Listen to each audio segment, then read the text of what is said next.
Hi everyone, good to see you on my channel today. Today I will tell you a wonderful story. It is full of love and kindness. I hope you enjoy it and I wish you an enjoyable viewing experience. Thank you. Mom, you realize this is not normal, right?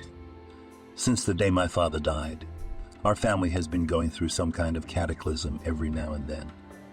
I don't even know what tomorrow will bring. Sometimes it's scary to wake up in the morning. Leslie, Olivia's daughter. Daughter? It's just a coincidence. I agree that it's unpleasant and even frightening, but I think you're exaggerating a little. No, Mom. You just don't see the connection. I saw it a long time ago. And I think it all started with that phone call from that strange woman. Remember? What woman? You mean Anna? Olivia was surprised. Yes, her. 6 months ago, they had indeed received a phone call from a woman who turned out to be the ex-lover of Peter, the father of the family. Olivia had answered her husband's phone then. He was in the shower. Someone called and she answered it on automatic. They had no taboo on each other's phones. Where would they be? The couple had been in love for over 30 years, and suddenly, a call from the past. Good evening. Can I speak to Peter? Anna asked when she heard a woman's voice on the phone. Good evening. He's a little busy. I'll tell him to call back when he's free. Her husband often received calls from clients on his private phone, although not usually at this late hour. Would you be sure to tell him? Of course. Can I call you back on this number? Yes, please. When Peter came out of the bathroom, Olivia immediately told him about the call.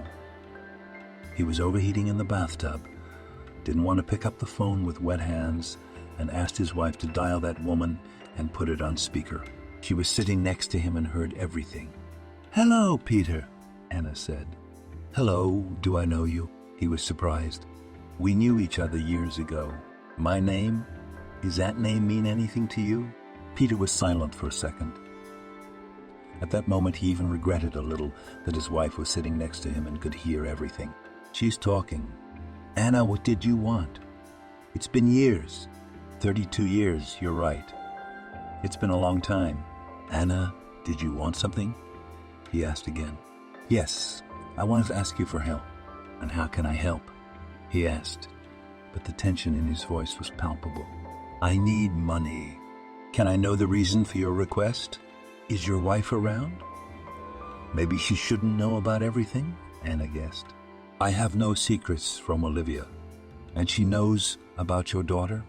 At that moment, Olivia looked at her husband questioningly. No, she didn't know that he had another daughter.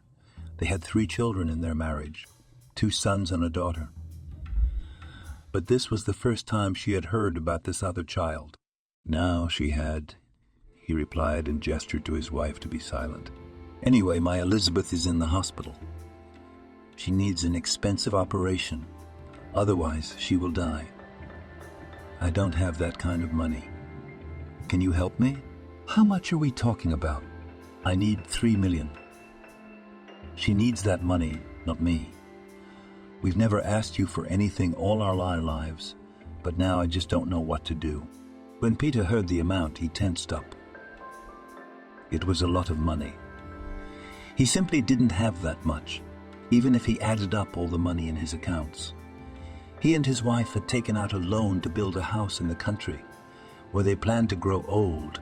Now at the stage of construction, it is difficult to sell it in a short time. And where else to take money, he just did not imagine. I don't have that much. I can raise $500,000 in a couple days. It's not enough. Peter, our daughter is dying. I know you never loved me. I know that I chose to keep this baby.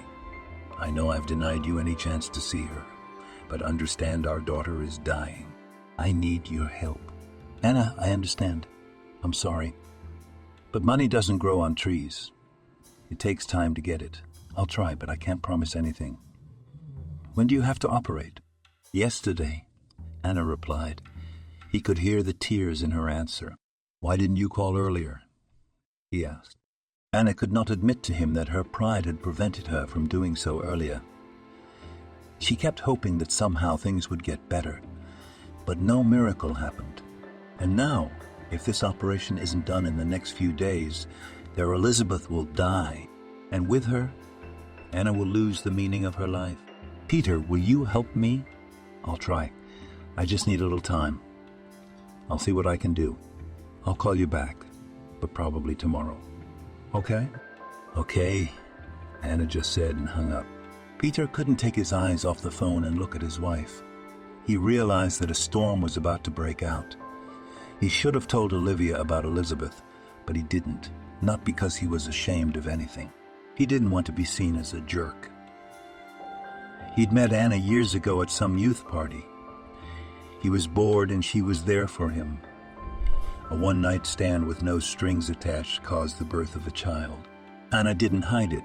As soon as she found out she was pregnant, she tracked him down and confessed. They were both very young. He suggested what he thought was the only right thing to do, to have an abortion, not get married. There was no love, no friendship. They didn't even know each other.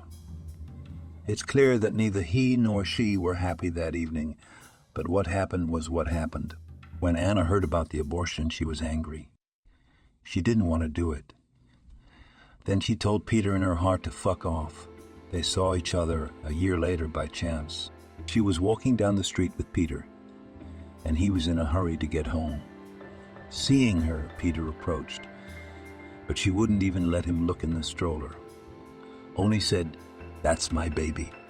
You have nothing to do with her." Her. Is it a girl? Yes, it's a girl. I named her Elizabeth.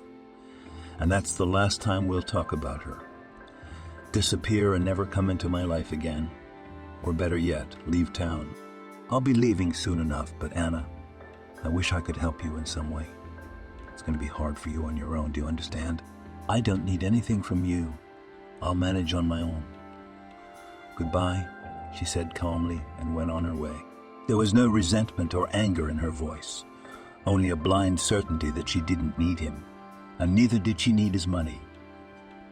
Peter resigned himself to it. After all, he couldn't force her, though he thought it was silly to be so stubborn. Couldn't she at least file for alimony?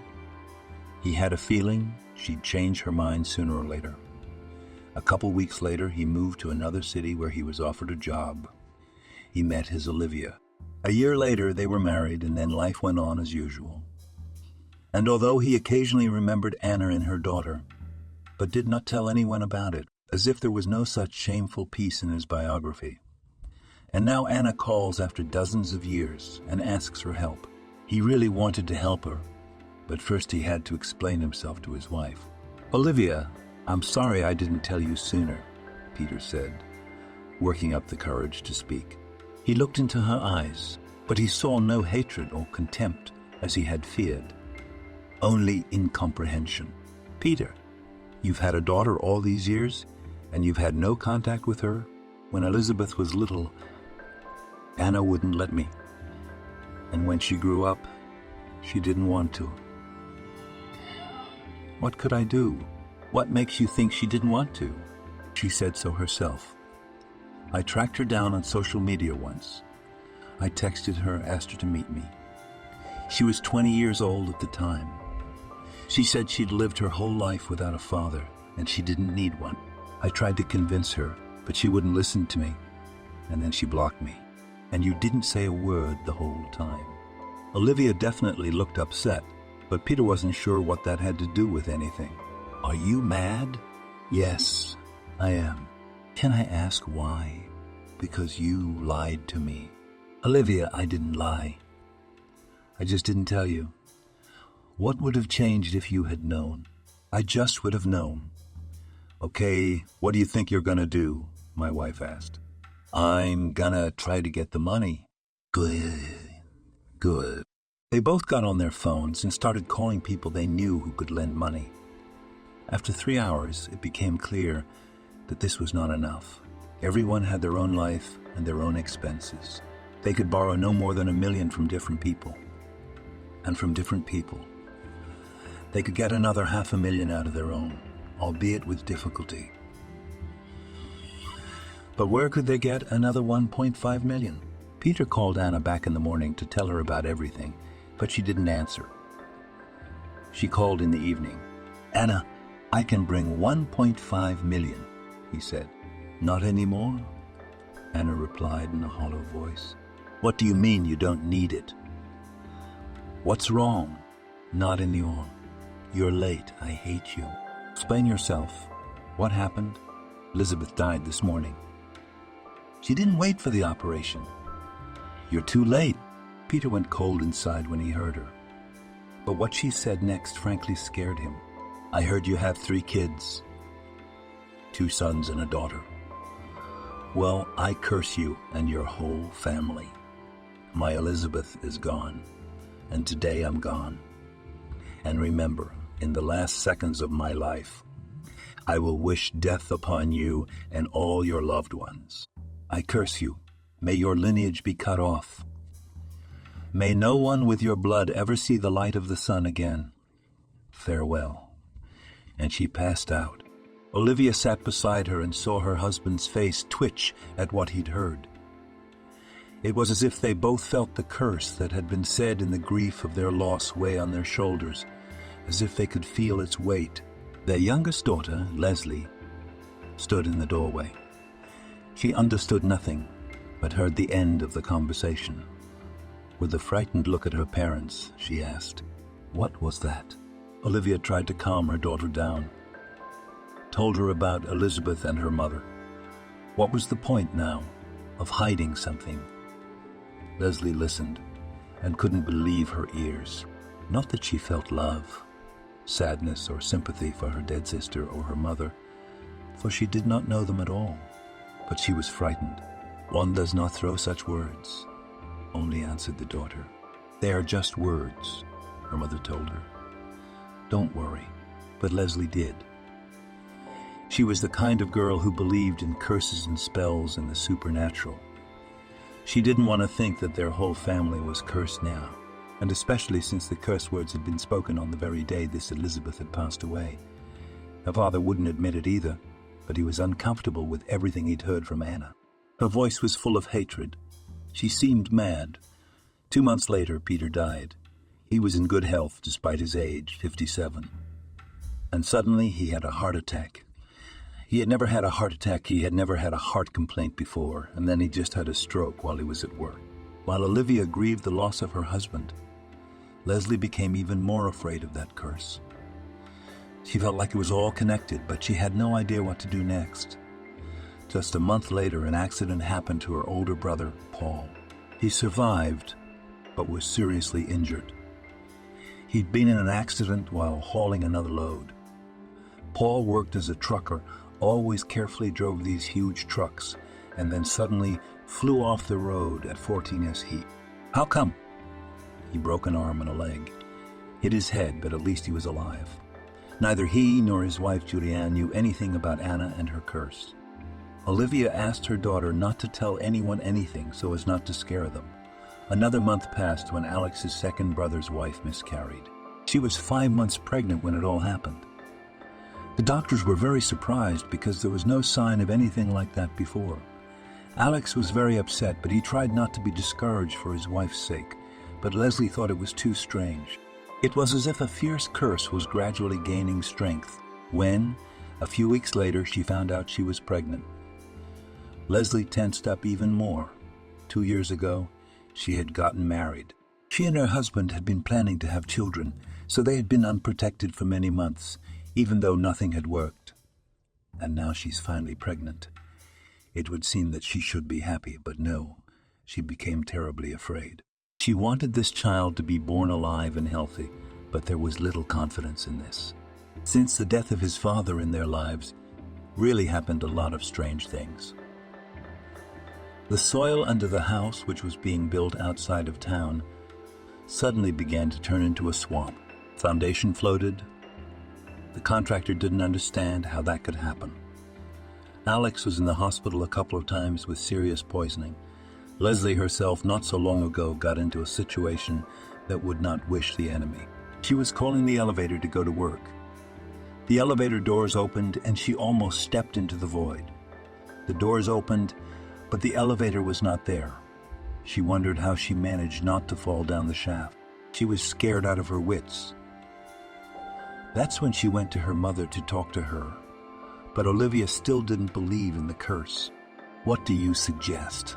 Olivia asked, hearing her daughter's speculation. "I don't know. Let's find her. Let her take it back. And where will you look for her? We don't know her address. Just her last name. And a phone number. That's enough. I think we should try."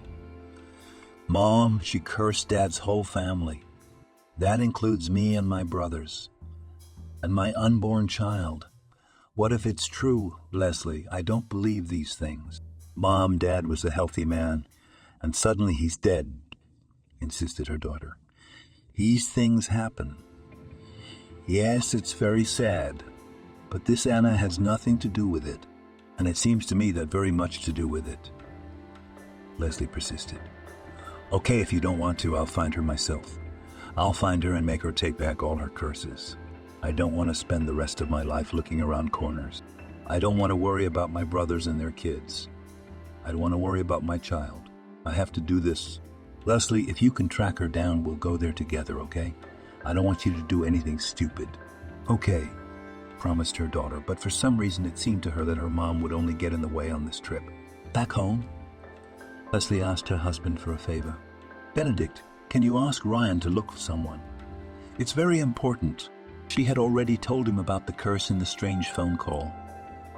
Benedict listened to her, supported her, though in his heart he did not share her fears. He, like his mother-in-law, thought that all this was nothing.